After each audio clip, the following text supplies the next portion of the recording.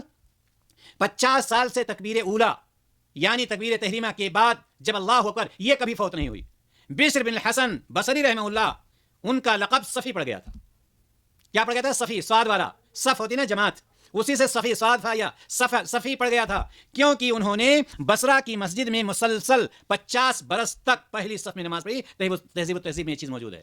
50 برس تک پہلی صف میں انہوں نے نماز پڑھی ہے. محترم حضرات و خواتین، اسی طرح سے آپ کو یہ بھی معلوم ہونا چاہیے کہ عورتوں کی مسجد میں باجماعت نماز کے بارے میں شریعت کیا حکم دیتی ہے. ظاہر سی بات ہے، جہاں پر جن مسجدوں میں عورتوں کے لیے باقاعدہ انتظام ہے، عورتوں کو باہر نکلنے کا کوئی خطرہ نہیں ہے، کوئی فتنہ لاحق ہونے کا ڈر نہیں ہے، تو ایسی صورت میں عورتوں کو بھی باجماعت نماز پڑھنے سے روکا نہیں جا سکتا ہے. وہ جا کر کے نماز ادا کر سکتی ہیں. جیسے حرمین دیکھ لیجیے آپ، یا ریاض میں جامع الراجی بہت بڑی مسجد ہے جہاں پر عورتوں کی نماز باقاعدہ اہتمام کے ساتھ ہوتی ہے، مردوں کی اور عورتوں کے ساتھ میں. ایسی مسجدوں میں اگر عورتیں جا رہی ہیں تو بہت اچھی بات ہے. ابن عمر رضی اللہ تعالیٰ عنہ سے روایت ہے کہ نبی کریم صلی اللہ علیہ وسلم نے فرمایا لا تمنعوا نساءکم المساجد وبیوتہن خیر لہن. ابو داؤد کی روایت ہے کہ عورتوں کو مسجد میں جانے سے نہ روکو، یعنی ان مسجدوں کی بات ہو رہی ہے جہاں جانے کا کوئی خطرہ نہیں ہے، جس مسجد میں عورتوں کا انتظام ہے ان کو مسجد میں جانے سے نہ روکو. البتہ ان کے لیے گھر میں نماز پڑھنا بہتر ہے. اگر وہ گھر میں پڑھتی ہیں تو بہت اچھی بات ہے، لیکن اگر جہاں پر انتظام ہے وہاں پر عورتیں جا کر کے نماز کو ادا کر سکتی ہیں. اگر عورتیں کئی ایک ہیں گھر میں، وہ جماعت کے ساتھ نماز پڑھنا چاہتی ہیں، کیا وہ اپنی جماعت بنا سکتی ہیں یا نہیں بنا سکتی ہیں؟ جس گھر میں جماعت کرنے والی خاتون موجود ہو اس گھر میں خواتین کو باجماعت نماز کرنے کا اہتمام کرنا چاہیے. مثال کے طور پر یہ ہماری بچیاں جو کبھی کبھار تلاوت کرتی رہتی ہیں، یہ اپنے گھروں میں ان کی امی ہیں، ان کی بڑی بہنیں ہیں، بھابھیاں ہیں، اور یہ ہیں چاچیاں ہیں، کوئی بھی ہے، یہ اگر چاہیں اپنے گھر میں جماعت کرنے کا بالکل ان کے لیے مشروع ہے، یہ جماعت کر سکتی ہیں. یعنی اگر کوئی عورت ہے وہاں پر نماز پڑھانے والی، کوئی لڑکی ہے حافظ قرآن ہے، تو ایسی صورت میں عورتیں اپنے گھر میں نماز کا اہتمام باجماعت نماز کا اہتمام کر سکتی ہیں. ان ام ورقہ بنت عبد اللہ ان نبی صلی اللہ علیہ وسلم امرها ان تؤم اهل دارها وكان لها مؤذن. حضرت ام ورقہ رضی اللہ تعالی عنہ روایت کرتی ہیں، کہتی ہیں کہ نبی کریم صلی اللہ علیہ وسلم نے انہیں اپنے گھر والوں کی امامت کا حکم دیا تھا. گھر والوں سے مراد عورتوں کی، خواتین کی. نبی کریم صلی اللہ علیہ وسلم نے ان کو یہ حکم دیا تھا کہ اپنے گھر والوں کی امامت کریں. مطلب یہ ہوا کہ عورتیں اگر گھر میں جماعت کرنا چاہتی ہیں تو عورتوں کی جماعت ایک ہوگی جو عورتیں ہی رہیں گی اور وہاں پر جماعت سے وہ نماز پڑھ سکتی ہیں. اسی طرح سے یہ مسئلہ بھی جان لیں کہ پہلی جماعت کے بعد اسی وقت دوسری جماعت اسی مسجد میں کرانا جائز ہے. بہت سارے لوگ یہ سمجھتے ہیں، مردوں کی بات میں کہہ رہا ہوں، بہت سارے لوگ یہ سمجھتے ہیں کہ جب پہلی جماعت ختم ہو گئی تو اب اس کے بعد دوسری جماعت نہیں ہو سکتی ہے. نہیں، دوسری جماعت اسی وقت اسی مسجد میں دوسری جماعت کرانا جائز ہے. 2 آدمیوں کو با جماعت نماز ادا کرنی چاہیے. اگر 2 آدمی ہو گئے، جماعت ختم ہو گئی، 2 ہی آدمی ہیں تو ان کو چاہیے کہ 2 آدمی آپس میں مل کر کے جماعت، کم سے کم جماعت کے لیے 2 آدمی کا ہونا ضروری ہے. تو وہ 2 آدمی جماعت کر کے نماز پڑھ لیں گے اور ثواب کے مستحق ہو جائیں گے. ان ابی سعید الخدری رضی اللہ تعالی عنہ ان رجلا دخل المسجد. ابو سعید روایت کرتے ہیں کہ ایک آدمی مسجد میں داخل ہوا. وقد صلی رسول اللہ صلی اللہ علیہ وسلم باصحابہ، اور نبی کریم صلی اللہ علیہ وسلم صحابہ کے ساتھ نماز پڑھ چکے تھے، یعنی نماز سے فارغ ہو چکے تھے. فقال رسول اللہ صلی اللہ علیہ وسلم من يتصدق على هذا فيصلي معه. یعنی یہ کہ ایک ہی آدمی ہے، جماعت ختم ہو گئی، اب مسجد میں ایک ہی آدمی ہے، آیا اب وہ کھڑا ہوا ہے. تو آپ صلی اللہ علیہ وسلم نے صحابہ سے فرمایا کون اس شخص پر صدقہ کرے گا اور اس کے ساتھ نماز ادا کرے گا؟ کون اس کے ساتھ نماز صدقہ کرے گا اور نماز پڑھے گا؟ فقام رجل من القوم فصلى معه. ایک شخص کھڑا ہوا اور اس نے آنے والے کے ساتھ نماز پڑھی. مطلب کیا ہوا؟ مطلب یہ ہوا کہ وہ شخص جو اس آدمی کے ساتھ جا کر نماز پڑھا وہ نماز پڑھ چکا تھا، نبی کریم صلی اللہ علیہ وسلم کے ساتھ وہ نماز پڑھ چکا تھا، لیکن آپ صلی اللہ علیہ وسلم نے کیا فرمایا کہ کون سا شخص ہے جو اس پر صدقہ کرے گا؟ یعنی یہ کہ اس آدمی کے پاس ساتھ میں جائے، وہ اپنی فرض نماز پڑھے گا اور وہی نماز یہ بھی پڑھے گا، لیکن اس کی نماز یہ نفل ہو جائے گی اور اس کی فرض نماز ہو جائے گی اور اس کو جماعت کا ثواب مل جائے گا. محترم حضرات و خواتین، کہنے کا مطلب یہ ہے کہ اس طرح سے شریعت نے ہمیں اور آپ کو طریقہ بتلایا ہے نماز ادا کرنے کا اور زیادہ اجر حاصل کرنے کا، با جماعت نماز پڑھنے کا. اکیلے مرد کی اکیلی عورت کے ساتھ جماعت درست ہے. اب یہاں پر مسئلہ ہو سکتا ہے، آپ سفر میں مثال کے طور پر ریاض سے مکہ کے لیے نکلے ہوئے، میاں بیوی ہیں، تیسرا کوئی نہیں ہے، ہوٹل ایسی جگہ پر ہے کہ قریب میں مسجد نہیں دکھائی دے رہی ہے، اب ہمیں کمرے میں نماز پڑھنا ہے، میاں بیوی ہیں، کیسے ہم نماز ادا کریں گے؟ جی ہاں، میاں بیوی جماعت کے ساتھ نماز ادا کریں گے۔ اس کا طریقہ یہ ہوگا کہ شوہر آگے کھڑا ہو جائے گا اور بیوی پیچھے کھڑی ہو جائے گی، اور اس طرح سے دونوں جماعت سے نماز پڑھ لیں گے۔ یہ نہیں کہ برابر دونوں کھڑے ہوں گے، لیکن اگر میاں بیوی ہیں اور ایک لڑکا ہے تو ایسی صورت میں بھی جماعت ہو جائے گی، لڑکا اور باپ آگے کھڑے ہو جائیں گے اور بیوی پیچھے کھڑی ہو جائے گی۔ لیکن اگر میاں بیوی اور ایک بیٹی ہے تو باپ آگے امامت کرا رہا ہے، ماں اور بیٹی پیچھے کھڑی ہو گئی۔ اس طرح سے جماعت سے نماز وہ ادا کر سکتے ہیں۔ کانت عائشہ یؤمھا عبدھا ذکوان من المصحف، حضرت عائشہ کا غلام رضی اللہ تعالیٰ عنہ کا غلام ذکوان مصحف سے دے کر ان کی امامت کراتا تھا، یعنی یہ کہ وہ اکیلی ہوتی تھی اور غلام اکیلا ہوتا تھا، اور اس طرح سے دونوں جماعت کے ساتھ نماز پڑھ لیا کرتے تھے۔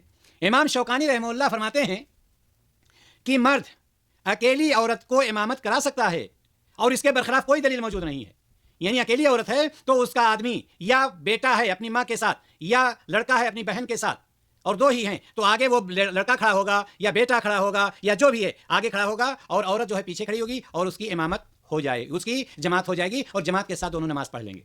اسی طرح سے اس میں ایک مسئلہ یہ بھی ہے، نفلوں کی جماعت، یعنی یہ نفل نمازوں کی جماعت، نفلی نماز جماعت کے ساتھ ادا کر سکتے ہیں یا نہیں؟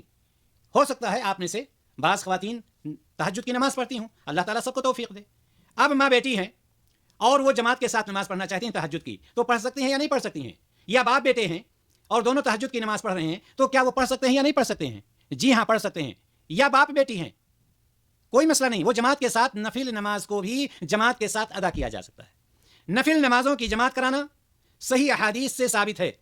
بخاری کی روایت ہے کہ نماز تراویح کی آپ صلی اللہ علیہ وسلم نے جماعت کرائی ہے، اور نماز تراویح فرض نمازوں میں سے نہیں ہے، آپ کو معلوم ہے یہ نفلی نمازوں میں سے۔ اسی طرح سے بخاری کی ایک دوسری روایت آتی ہے کہ ابن عباس رضی اللہ تعالیٰ عنہ نے رسول اللہ صلی اللہ علیہ وسلم کے ساتھ با جماعت قیام اللیل کیا ہے، با جماعت قیام اللیل کیا ہے۔ صحیح مسلم کی روایت میں آتا ہے حضرت حذیفہ بن یمان رضی اللہ تعالیٰ عنہ کے بارے میں کہ انہوں نے رات کی نماز رسول اللہ صلی اللہ علیہ وسلم کے ساتھ ادا کی۔ یہ ساری روایتیں کیا بتلا رہی ہیں؟ یہ ساری روایتیں یہ بتلا رہی ہیں کہ نفلی نمازوں کو بھی باجماعت ادا کیا جا سکتا ہے۔ اسی طرح سے صحیح مسلم میں ایک روایت اور ہے، آپ صلی اللہ علیہ وسلم نے حضرت انس رضی اللہ عنہ کی نفل نماز میں امامت کرائی۔ یہ بخاری میں بھی موجود ہے اور مسلم میں بھی موجود ہے۔ اسی طرح سے آپ صلی اللہ علیہ وسلم نے نماز خسوف جماعت کے ساتھ ادا کی، بخاری اور مسلم دونوں میں موجود ہے۔ آپ صلی اللہ علیہ وسلم نے نماز استسقاء کی جماعت کرائی، بخاری مسلم ابو داؤد سب میں یہ روایت موجود ہے۔ معلوم یہ ہوا، یہ روایتیں ہمیں یہ بتلا رہی ہیں کہ اگر کوئی نفلی نماز ہے اور جماعت کے ساتھ کوئی ادا کرنا چاہتا ہے تو یقیناً وہ ادا کر سکتا ہے، کوئی حرج کی بات نہیں ہے، جماعت کے ساتھ اس کو وہ ادا کر سکتا ہے۔ خلاصہ کلام یہ ہے کہ جماعت کے ساتھ با جماعت نماز پڑھنے کی بہت ہی زیادہ فضیلت ہے۔ یہ ہمارا موضوع تھا کہ با جماعت نماز کی فضیلت۔ تو نبی کریم صلی اللہ علیہ وسلم نے ہم نے 2 حدیثیں آپ کے سامنے پیش کی کہ ایک میں 25 گنا زیادہ اجر ہے، دوسرے میں 27 گنا زیادہ اجر ہے۔ تو ایسی صورت میں چاہیے کہ ہم اجر کو حاصل کرتے ہوئے با جماعت نماز ادا کریں۔ اور دوسری بات یہ ہے کہ نبی کریم صلی اللہ علیہ وسلم نے حالت خوف میں جنگ کے دوران جب مشرکین سے لڑائی ہو رہی تھی اس وقت بھی آدھے صحابہ کو بھیج دیا کہ جماعت کے ساتھ نماز پڑھیں، اور آدھے صحابہ دشمنوں کے سامنے کھڑے ہو کر کے ان کا جواب دے رہے تھے۔ تو یہ ساری چیزیں یہ بتلاتی ہیں کہ نبی کریم صلی اللہ علیہ وسلم کا حکم بھی ہے اور اس میں زیادہ ثواب بھی ہے۔ اللہ تبارک و تعالیٰ سے ہم دعا کرتے ہیں الہ العالمین ہم سب کو با جماعت نماز نبی کریم صلی اللہ علیہ وسلم کے طریقے کے مطابق ادا کرنے کی توفیق عطا فرمائے۔ وآخر دعوانا ان الحمد للہ رب العالمین۔ السلام علیکم ورحمۃ اللہ وبرکاتہ۔